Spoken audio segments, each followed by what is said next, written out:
So I'll begin. I've already acknowledged the land that I'm on. For those of you who may have just arrived, my name is Lev. Pronouns are he, they, and love. And I embody each of these quite consciously every day or spiritually, but it's part of my practice to embody and be love. Today, I'm talking a little bit about love and the my understanding of no self. And we might begin by asking, because love can be an activating word for many people, what is love? And I kind of see it as one of the bases of the Buddha's teachings, one of the bases of his life. Um, all of his teaching led us towards awakening and a process of healing, which I feel is a loving thing. It's my belief that the intention is to bring us back to our true selves, our true nature, which is love, an expression of life itself. Deep in the depth of hatred is the need to be loved. We are born loved regardless of the circumstances we were conceived under or the situation we were born into. We, as love, are calmed and soothed by the acts of love in those early times, in those early periods. Love is healing. Love is forgiveness. Love, or to love, is courage. Love is the compassion the world needs. Hatred requires a continuous reminder of what is wrong, what is unjust, continuous voices of unworthiness, a superego, a sense of powerlessness. Love, to be loving, or to choose to embody and be love, only requires a willingness and courage to be our full selves, to submit to the nature of who we are.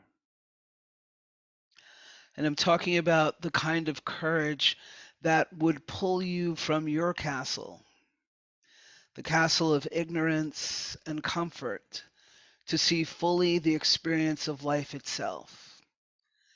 Birth, death, rebirth, mindfully open and present with compassion, embracing love wisely, aware of the presence or absence of equanimity, moment by moment. Love is freedom to practice being love, which provides us the compassion and openness to the teachings that we need to receive to relieve our suffering. Author and speaker James Baldwin once said, "There is never time in the future in which we will work out our salvation.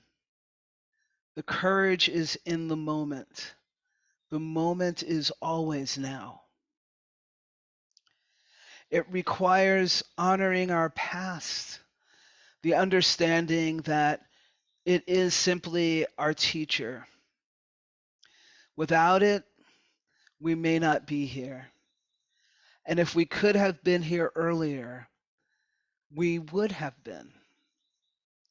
And I want to offer just a small reading from a Buddhist practitioner and author named Young Pueblo. And this is called Experience. As she looked into her past, she noticed the road had been traveled. Excuse me. As she looked into her past, she noticed that the road she had traveled was no simple straight line. Her journey towards fully loving herself and the world was full of forward and backward movement, twists and turns, detours, and even some pauses. At times, She doubted her progress, her potential, and even her power to change. But today, with the wisdom of experience at hand, she knows she could not have gotten to where she is without every movement she has ever made. The past is simply a teacher. Without it, we may not be here. And we may, and if we could have been earlier, we would have been. And so just considering what it would be like if we could forgive our past so that we can be here present. And I bring this in because particularly in our practices is when all of the memories come up. And not saying that they can't be sorted through, of course, and that there's not actual healing work that has to be done. And what's also true is that we can find ourselves clinging. And how can we allow ourselves to let go of that which we no longer need so that we can be in the present moment? So, in particularly right now, in this present moment, practicing to meet this future mindfully. And even, um, I really believe it's our responsibility to practice now and envision the future that we want. I don't believe the Buddha sat and taught and did all of his work just so he can be only in the moment and for us only in the moment. But I imagine he may have had a vision of awakening, of people awakening, not just himself, but others awakening.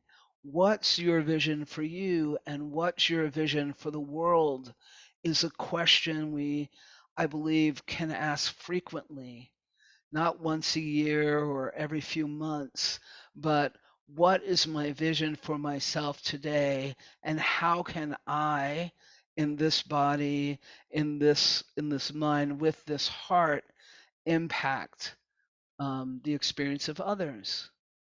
And it doesn't necessarily mean that you're out protesting in the street. It might mean that you're spending time in the garden with your walking meditation and in that bringing an energy of peace.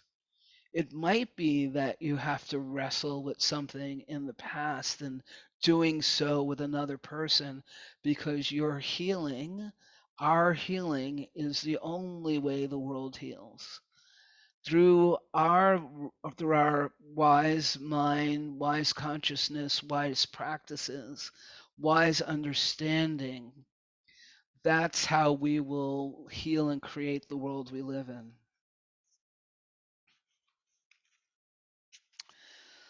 When we begin healing ourselves, it sets off waves that connect us to those who have been healed in the past and those who will heal in the future. When we heal ourselves, it gives strength to those who need more support to take on their own personal healing journey. What we do reverberates throughout time and space, like a rock thrown into a lake.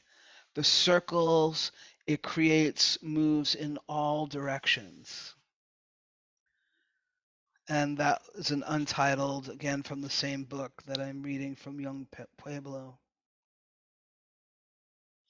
And lastly, from his book, he says, the healer you have been looking for is your own courage to know and love yourself completely. The healer you have been looking for is your own courage to know and love yourself completely. And I mentioned earlier this idea about how hatred is a cry out for love. All of us are here to be connected. Everybody wants to be connected. And the energy that we create, and I met with a healer recently who said they didn't necessarily believe in energy. So if anybody's questioning energy, it might be the example of when you walk into a room and you can feel the sadness or the joy, or when you're walking down the street and when you turn your head, someone's looking at you, or even as you're passing people on the street, the person that you're attracted to, and I don't mean that in any way other than energetically, you also say hello in your passing. So the energy of what it feels like to hold the space when someone's talking and what it feels like to be held. Some of that we're all challenged with. But we do have an energy and we do create energies. And some of you know about the subtle body energies as well as what's coming from deep within. And so these energies are creating all the time. They're creating all the time. And the gift of Sangha and the gift of community is to have reflection, for people to share that reflection with you. And I actually had something from Thich Nhat Hanh on that, but I don't have it available at this moment. So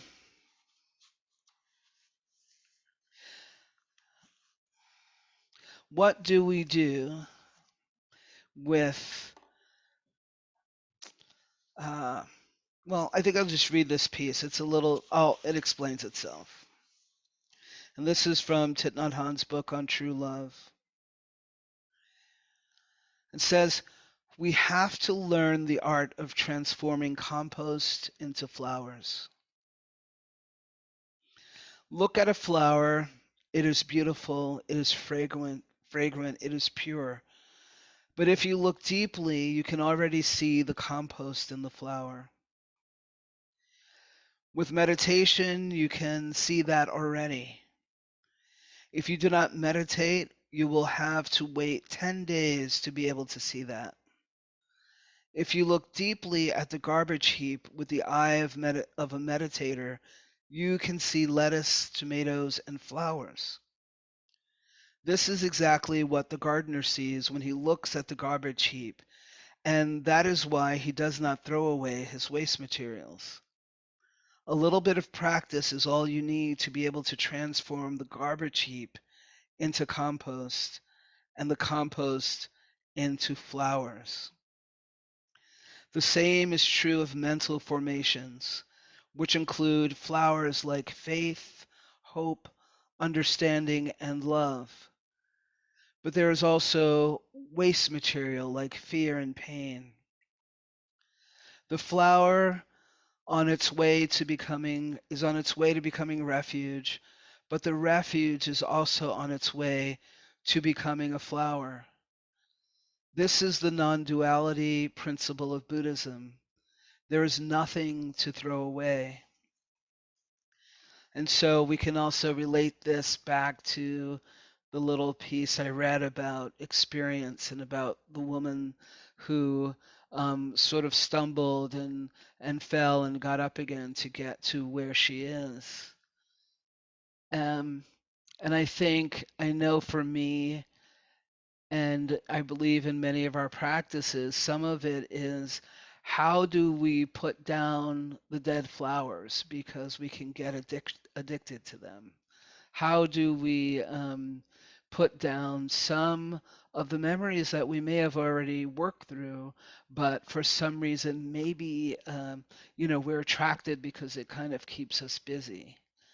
And practicing that letting go, that act of freedom itself can help not just change you, but it helps to change the world.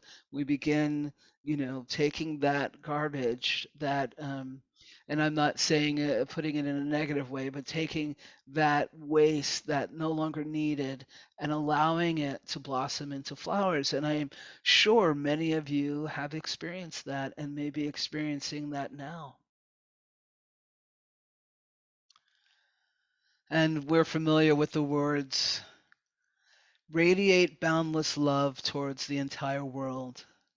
above, below, and the cross, unhindered, without ill will, without enmity, right? From the Metta Sutra, which reads different in different lineages, I'm sure, but we're all aware of this.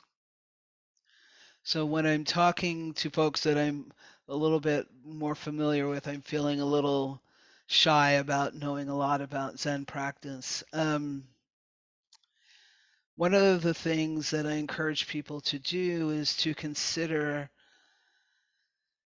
how much time you spend honoring love, investigating compassion in comparison to how much time you might spend looking at the news or what we call trauma scrolling. And as I hope that many of you have found the freedom of getting up and choosing where your mind and heart land, at least in those early moments. Throughout the day, the consciousness of where we're focusing matters so much. There's this phrase that says, where focus goes, energy flows. Where focus goes, energy flows. So for me, it means not listening to particular voices. It means, and I mean external voices. I'm now just a week out from watching the news. Um, I've taken up to 3 years off, but I'm finding I need that to help settle. And of course, you get it elsewhere. Just pausing for a moment.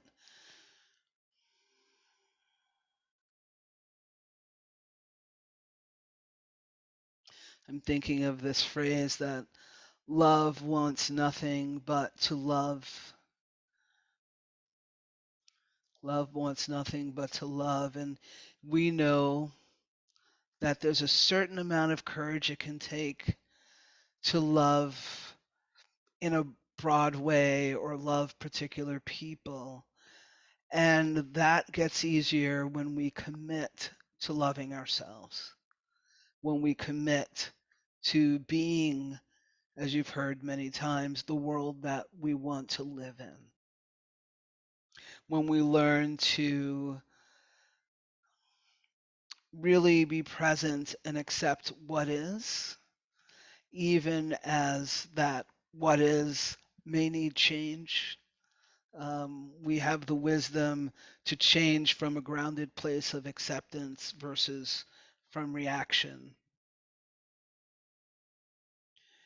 So I mentioned earlier I was going to talk a little bit about no self, some shifting from love to no self, but I think it's all tied in.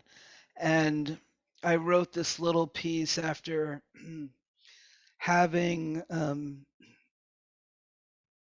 various trans folks say particular things to me, like transgender folks, and I'm a transgender person. I can talk a little bit about that.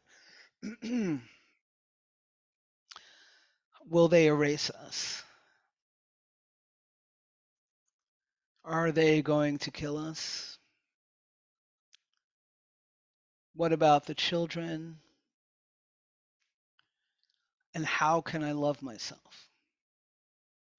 And coming to me with the question of how do we practice with the idea of no self? And I want my pronouns honored. And being able to talk about, well, maybe some of it'll come out in this piece that I wrote, but being able to talk about how both can be true at the same time.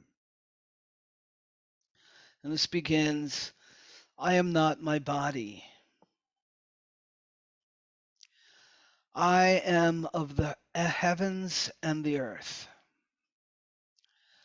I am your perception of me. I am your memories of me in each moment's passing. I am the love, fear, curiosity, and admiration you have for me. I am not my body. I am nothing. I am everything.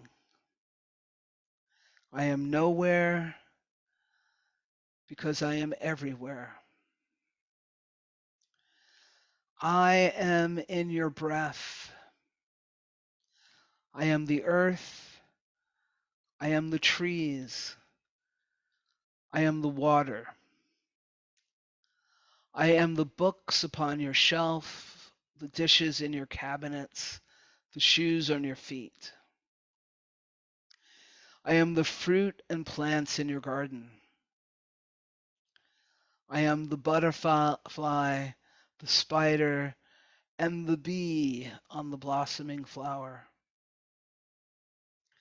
I am not my body, and yet I am me. I am also you. I will always be with you, in fact. You will also be a part of me, part of the breath of life. You breathe over and over and over until there is no more, until you join me in the ultimate everything and our breath becomes one.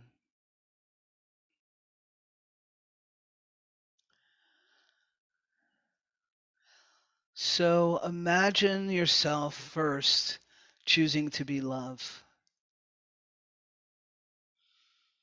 Who then becomes excluded in your experience? Who then doesn't at least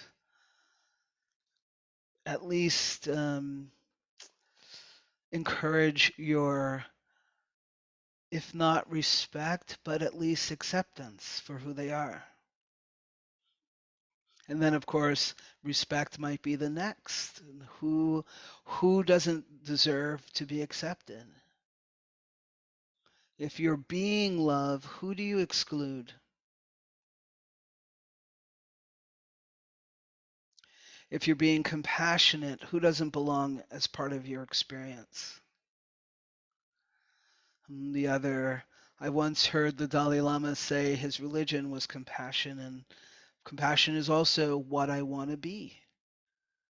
Be compassion means I have compassion for those who choose to harm me.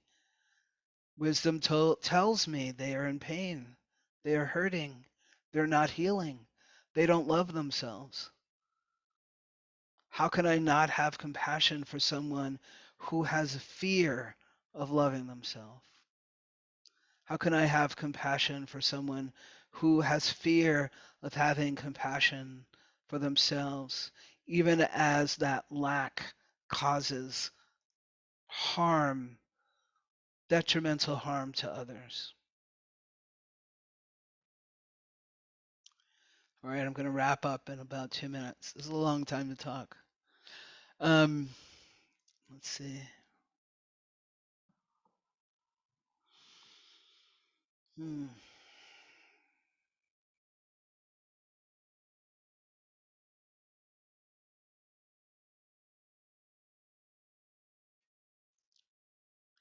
I think I'll just take these a minute and a half to talk a little bit about our coming together for in a conversation about supporting transgender and gender expansive or gender fabulous people, as I like to call them.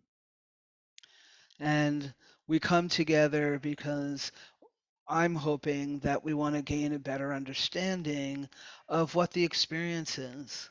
For some of us, it seems very new, maybe the last 5 years of press, meaning the media. And we'll talk a little bit about how it's simply a human experience or a spiritual experience for some. Some have declared it as a, some people say it's a mental experience. For me, like I never felt like I was born in the wrong body. I don't feel that way. And I feel like I was born in a time where our humanness was is not our humanness is not encouraged, that we get pushed into these little boxes of who we are, and time and time again after repeatedness of, just like when you hear you're unworthy, or you hear you're not enough, or you were neglected in some way. um, Not only do we kind of take that on ourselves, but we put that out on others. We have a society here where we have very strict guidelines, for example, of what it means to be a woman and what it means to be a man. Um, but I'm hoping that I can share some of, to share with you and help you understand how everything's made up, like everything. We may be born in a particular body, but that doesn't dictate our behavior. Here in the United States, shaving is a big thing. In Europe, it's not. Does that make anybody less male or female? In Nigeria, men hold hands, and here men barely touch. And these are straight men, right? That affection between men is accepted. Does that make one man less than another? So my hope is to be able to open up some windows and doorways into how we've been conditioned to believe that we're much smaller than we are, but that our human experience is quite expansive. And if we weren't so focused on producing for others, we might actually be able to experience it ourselves. So I'll stop there because I think I'm supposed to leave time for talking. I could go on for a while, but I'm going to give you all a break. Maybe take a breath, and I'm going to close this part with just a single bell.